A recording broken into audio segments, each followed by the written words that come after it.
de nyame adom ahode aba bebre ne se wa amre oh ba se je weekend na nya kra oh me wadro ho ye do ba de na se me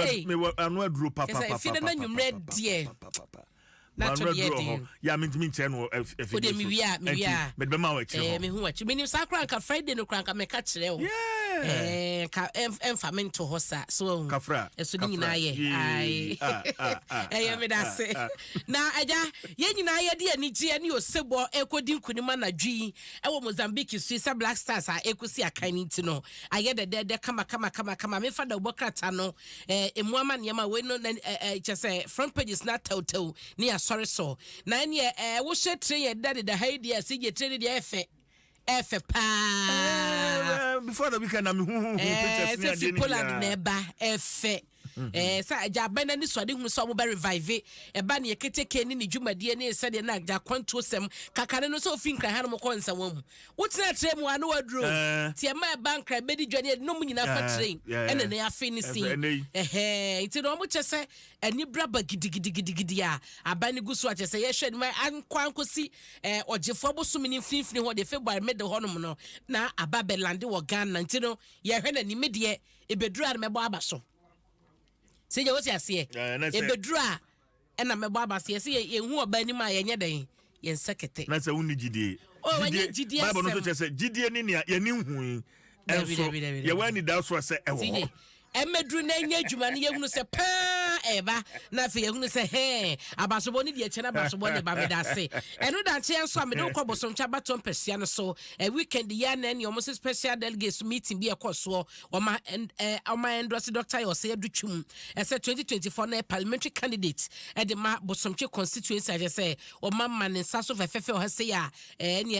kama waje ne beta career ekoyie pa na IMF nso no ma approve ajebo fit November ajebo nyame adom IMF ajetum sa second tranche $600 million no wo mu bejemu dia mo man Ghana ani gisem into no eno so daily guide edi mu amane aba e wo hase ya enchimu no na watie no na se je mede wo call Republic Press wo hye nsem wanim ha ya ne ye rayarga de yi woni MC yedi mu komo pino a na mede wo kwa katafatu so nsia story bi wo hono ma me pesa me boso tew na ja me sorry so CJ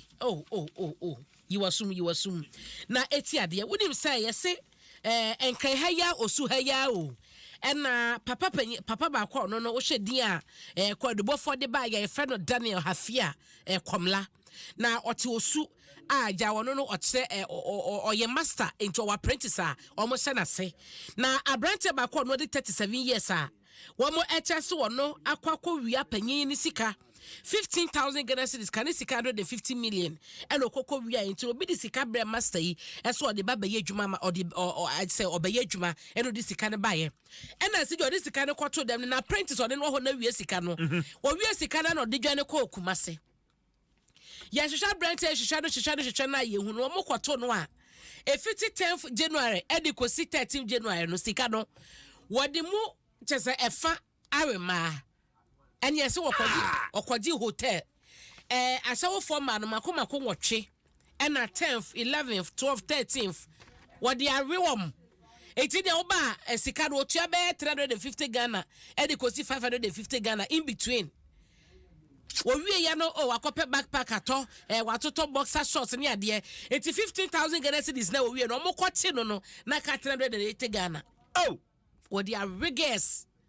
see you tell me say that is the life I'm so person or enjoy say or person or who say or jinani na nya da obokrati aboma na se court so nkoda fiase mfie miensa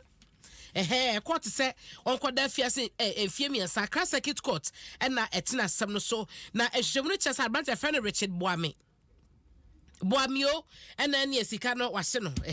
ti no eno so ho amane na ha owura Rekizita ko wakwasi wono ene judge ni a wotena dwam ena kwadobofo eye inspector Ansada Costa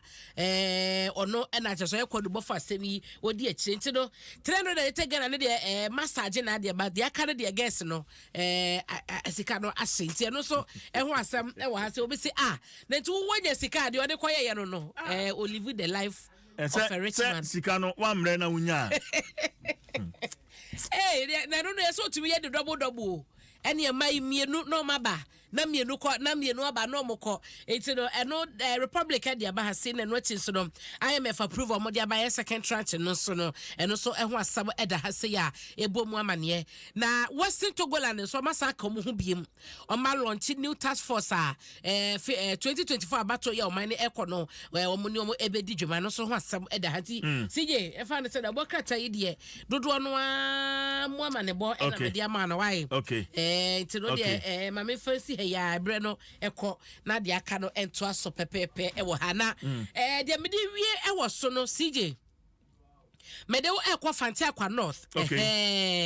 ye gina Fanti Akwa North wo dim se ho so so no Akwa North ejada ho pop MPP mu ejada ho de ayo 5 no constituency no ho Fanti Akwa begro na di begro ni mo batampa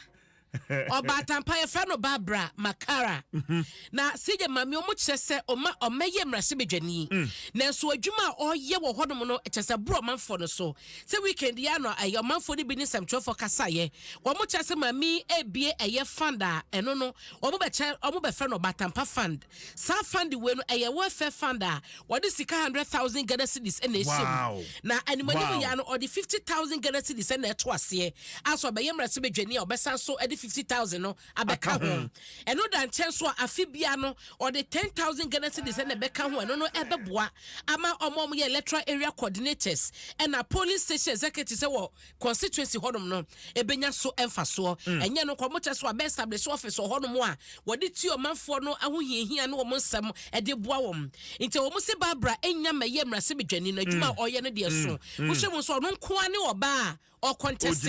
ewo nyambo amemenda ebeyi abato na koso nti no empani se ne ofuru diapa no ye piano sa ne ofuru diapa no ye piano enti adesha wono mo Fanti Akwa North abato mpesua so delegate Obatampa onwa enti the front page of the Daily Statesman MPP primaries Fanti Akwa North resident root for Barbara yes or your banso and mucha the new crusading guidance also and also wenim the new crusading guidance so ebo one man and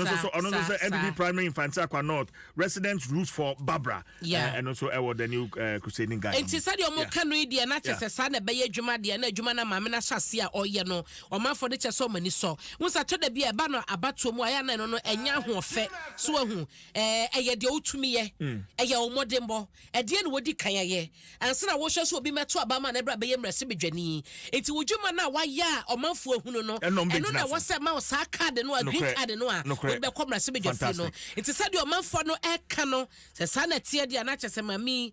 na ni sodi hunu no eso e de omanfo na fund ne nko na wa create e wa fe fund no wa create no eno so omanfo no chese o mani so enti do Barbara koso sa why all right koso omanfo so o mani so ye ni wo chidu wo so be ba be bo amane CJ me da se na